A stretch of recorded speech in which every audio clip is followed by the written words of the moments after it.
Have you ever heard of lactose intolerance? Ever wondered why some people are able to digest milk while others can't? Well, let me tell you the story about the evolution of a little enzyme known as lactase. And I bet you'd be even more surprised to hear that a famine had something to do with the evolution of this little enzyme. So, globally, about 65 to 70% of people are actually lactose intolerant. But if you look at the spread across the world, this is not evenly distributed.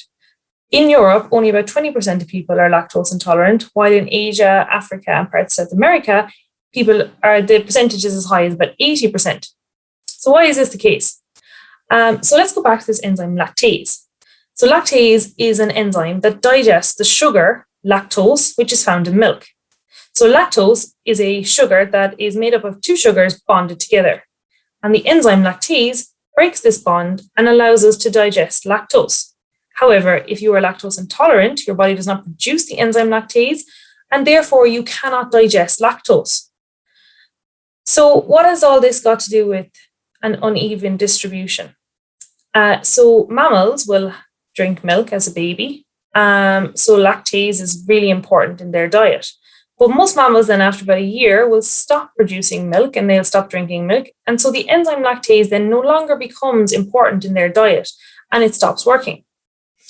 About 10,000 years ago, however, in Europe, dairy farming was quite popular.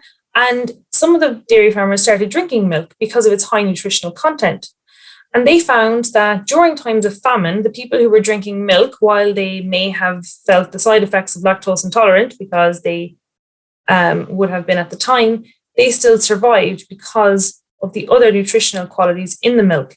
So while they may have felt a bit sick, they survived. And then they found that the need to digest lactose became important again.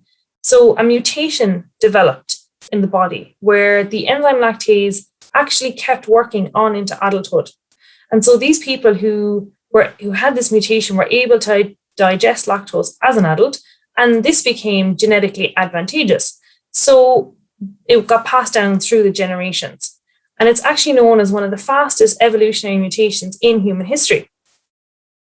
So why was this only the case in Europe, though? Well, the simple answer is that dairy farming wasn't really relevant to people in Asia or Africa or South America because it wasn't common practice. So this mutation that allowed people to digest lactose would not have been advantageous to them. So they didn't develop. So the next time when you're drinking a glass of milk, if you are able to, of course, you can thank your European ancestors and the famines that allowed it all to happen.